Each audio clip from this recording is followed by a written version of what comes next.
பிசிஓடிக்கான home remedies பற்றி வெந்தய tea பற்றி ஷேர் பண்ணியிருந்தேன். ஸோ அதெல்லாம் வந்து உங்களுக்கு பிடிக்கல, எங்களுக்கு வந்து வேறு ரெமெடி சொல்லுங்கள் அப்படிங்கிறவங்களுக்காக தான் இந்த வீடியோ.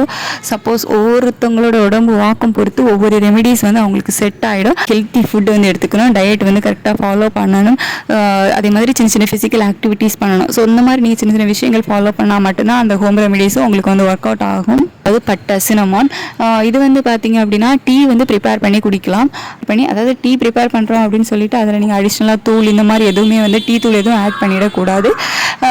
தண்ணியில் இந்த பட்டை பொடியை போட்டு காய்ச்சி குடிக்கணும், அவ்வளோதான். கொதிக்க வச்சு ஃபில்டர் பண்ணி நீங்கள் குடிச்சிங்க அப்படின்னாலே ஓகே. அது நெக்ஸ்ட் வந்துட்டு கொத்தமல்லி டீ, கொத்தமல்லி ஏலக்காய் ரெண்டையுமே வந்து தள்ளி தான் சேர்க்கணும். கொஞ்சம் அதில் உள்ள எசன்ஸ் எல்லாமே அந்த வாட்டரில் இறங்கினதுக்கு அப்புறமா ஃபைனலாக நீங்கள் இறக்குறதுக்கு முன்னாடி ஒரு ஸ்பூன் கீயை வந்து ஆட் பண்ணுங்கள், அதாவது நெய் வந்து ஆட் பண்ணுங்கள்.